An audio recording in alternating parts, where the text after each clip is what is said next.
Okay, today I want to discuss whether the trap bar deadlift is a good substitution for the conventional deadlift. I have to admit, this is one of my big fitness pet peeves for a number of reasons, but you'll often see this in athletic populations. A lot of strength coaches think that the conventional deadlift, somehow athletes, right, shouldn't be doing that.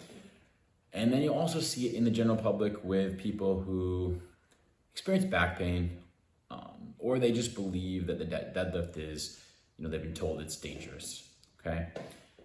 Now, in my opinion, the trap bar is not a good substitution for the conventional deadlift.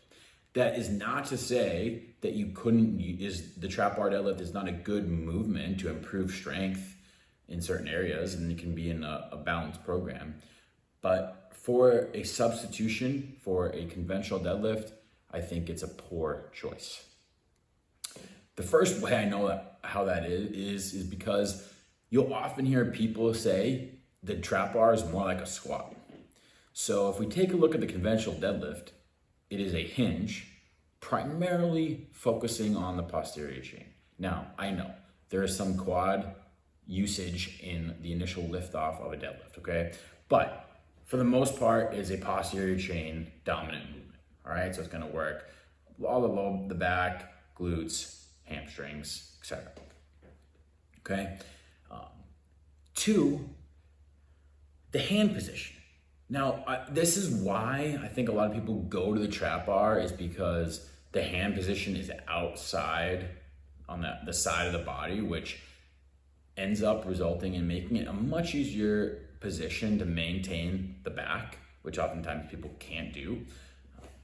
But if you're deadlifting in everyday life, how often are you stepping up to something and you're gonna pick it up with your hands on the outside of your body, right?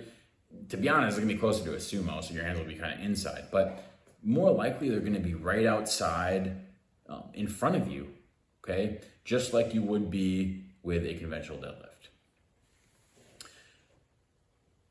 I think there's a lot of there's a lot of people just not explaining how to do the deadlift, and if done correctly, can totally be done without causing you any pain. In fact, it can actually get rid of that pain and get your whole body a lot stronger, all right? Find someone to teach you to do it right.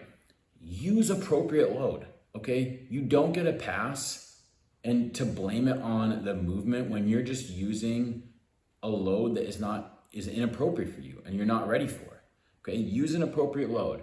Build up slowly over time, all right? So if the deadlift is something that has caused you problems in the past, restart, lower the weight, work on your technique, and then slowly build up the weight and repetitions over